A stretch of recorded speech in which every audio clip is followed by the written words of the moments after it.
Good day. How you doing today? El Yakim with Truth Rising coming before you once again. This is going to be E4 series. The E4 series basically deals with what's called the master deception. We'll have some subtitles, maybe A and B and possibly C following this, as we did in the previous vodcast. We have right now introduction, then we have A1, then we have 2A, 2B, then we have 2C, the spiritual warfare session, that's before this one, and now 3A and 3B went into perceptions, deceptions, how you, when you perceive something, it decides what you feel is real and what you feel is not real. I wore this dashiki today. This is actually one that my father brought me maybe 30 years ago that came from Nigeria. My father traveled, he's a bishop of a large organization, and I thought it was fascinating. I wasn't in his church or organization. I was more or less out in what we call the fast lane of the streets at that time. But my father, trying to encourage me to look into truth and history, brought back this dashiki from Lagos, Nigeria. I can't remember the exact date, but I know it was like over 30, 35 years ago. And Nigeria was totally different then. My father is of a myriad of different types of nations. So he looks real light-skinned compared to Nigerians. And it hurt him so bad that they thought he was white. And they were treating him different. He had a real dark-skinned bishop, Bishop Roach, with him. My father's name, Bishop John W. Lee. You can find his stuff on YouTube a little bit. And Bishop Woodrow Roach Sr. from out of Washington, D.C., they were co-bishoping and they went together. He was real dark, and they was trying to cater to my father because they thought he was European. We're going to talk about a little bit about why that was, but that was only 30 years ago. But now the independence of Africa is looking really good, and that whole continent, God has raised them up to be economically and educationally sound, but most of all, spiritually in tune. And one day, real soon, I hope to go there and possibly reside there. Anyway, let's get into what we're discussing today. Today is E4 and master deceptions. Today we're going to talk about how the devil used his agents of the Gentile European nations to come down in the area where the Messiah was to come and remove the confusion, the Messiah being Yeshua, Jesus. And he brought Alexander the Great. The devil brought Alexander the Great down into that area, or Satan, or whatever you want to call, whatever name you want to give him. In 4B, we're going to talk about the power to define and how naming really throws people off or sets people on target. But that's in E4B. Right now we're in E4A. We're going to talk about master deceptions.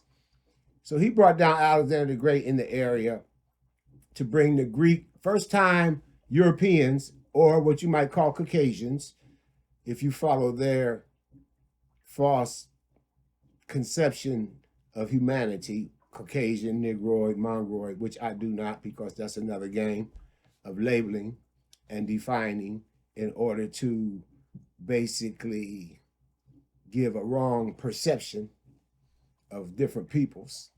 And that's all coming out because truth is rising. Truth crushed to the ground will surely rise. So today I'm going to talk about how he used these nations to come and deceive the areas that he knew the truth was rising in. This is when Yeshua was coming.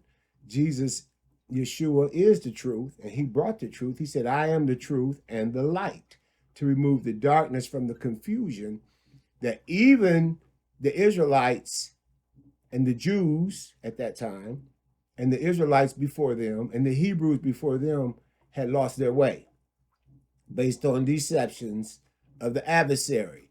Satan really means adversary. It's a title. It's not the name of the devil. And Lucifer and all those are titles because the devil is a spirit, and it's kind of hard to name a spirit. So we tend to label things like that, but all that's a part of deception. So I'm going to start with the areas that came, and the devil used Gentile peoples and cultures primarily with a Hellenistic culture. Now, I don't have time to explain what a Hellenistic culture is, but it basically was Greco or Greek culture, used Greek mythology, which is a whole another ball game of dealing with beliefs, dealing with gods and perceptions that the devil had gave them. He used them to recruit agents such as Socrates, Plato, Aristotle, who accepted these mentalities as valid when their thoughts came from their environmental sources presented to them by other sources and other gods. Alexander the Great and other leaders went to Aristotle's academy. You'll hear that the democracy system comes from Aristotle's teaching. Alexander the Great plus some of his generals that followed up in his kingdoms that he left when he died, because the Lord had him die when he was in his 30s. He was allowed to conquer some areas through trickery, deception, and warfare down in the African people's area, which is the Middle East. Now it's called the Middle East, and the area called Africa, and the area of Egypt, and the area that's Turkey now. Those were all areas that the Hamites had basically populated themselves in. And Alexander was from the Gentile group, which is the Japheth lineage from Noah's descendants. So they occupied these areas during the 400 silent years in the Bible. It always astounded me how come at the Old Testament the Bible stopped and 400 years later it started again. The most curious thing to me was, what was God doing for them 400 years? Did he just leave everything out? Well, no, it was man's deception based on who you might call Lucifer, the adversary, devil, the evil forces, in order to deceive. He could not let you know what really went on during that time because prophecies was unfolding. He knew the Messiah was coming. And you notice the New Testament starts with the Messiah arriving. There's 400 years before that the enemy set up nations and everything. The Greco area, the Roman area, the Greece area, through Alexander the Great. So Alexander the Great and other leaders went to Aristotle's academy to teach them the ways, you might say, the ways that the devil wanted them to know in order to deceive. This occurred during them 400 years. Democracy stems from this mindset. Bowing down to these concepts, they became agents of the devil to deceive. Now, if you remember, the first thing the devil did when Yeshua came out the wilderness was came to him and offered him the kingdoms of the world. You notice that the Lord did not say, they're not your kingdoms right now. And I showed you in earlier podcasts that actually Adam had given the keys to the devil because he had been given dominion. But once he obeyed him, he's bowing down to him. So now the devil is ruling the earth. Up until the time he knew his time was up when Yeshua came, that basically everybody could be deceived if he was masterful enough to deal with one generation after another, trying to maintain his rule because he knew he had basically stolen it. And now his agents that he used mostly were Europeans because they were basically the slowest people as far as civilizations and academics, and as far as understanding astrology. They were the slowest people by hundreds and thousands of years in learning. And the Greeks basically had to get their knowledge from the peoples of Africa that they started calling Egyptians. Actually, the area was named Kemet at that time. And the people that had come from that area were Nubians and Cushites and a variety of Ham's descendants after the Tower of Babel.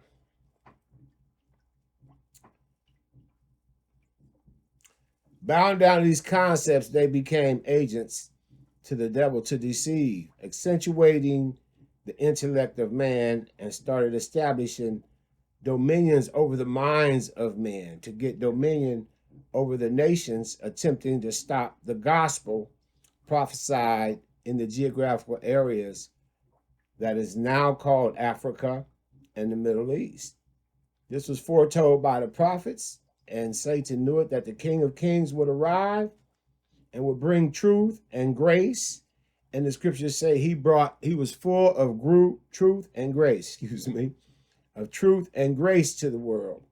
Once again, we had to let you know that you have to spiritually understand and see truth, and you have to spiritually understand the word grace. You cannot have that if you don't have the Spirit to give you understanding, because we're shaped in iniquity, and our perceptions, as I showed you in 3a, can always be askewed or not quite understand words, definitions, and concepts.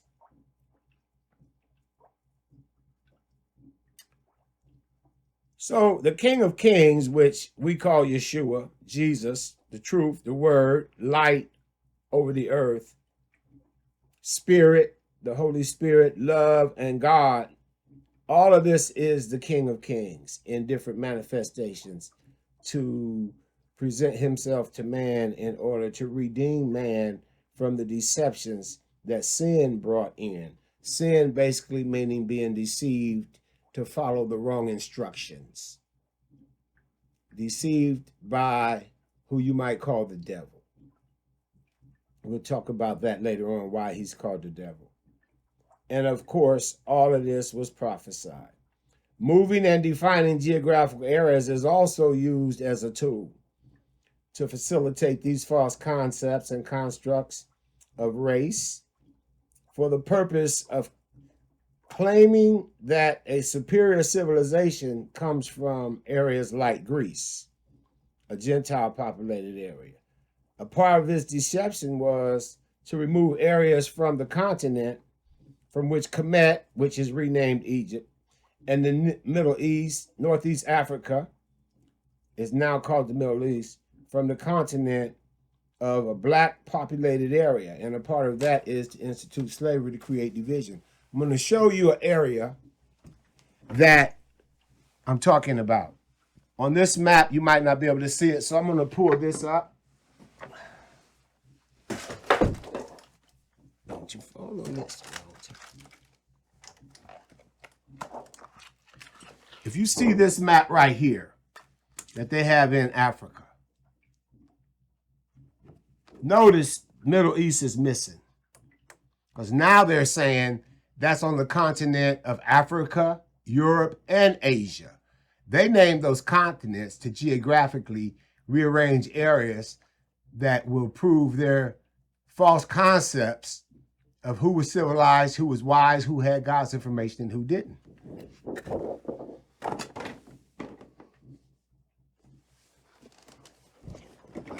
This map right here shows the Northeast Africa area in it. Right here. All of this was what they now call Africa. But it's the area, and even Turkey, the area that Ham's descendants primarily, because there was a mixture of the descendants. Mostly Shem and Ham stayed together as much as anyone else, but Japheth's people were a little, the Gentile group was a few in there. But this is Ham and Shem's area. So they rearranged. They tried to make Egypt not in Africa.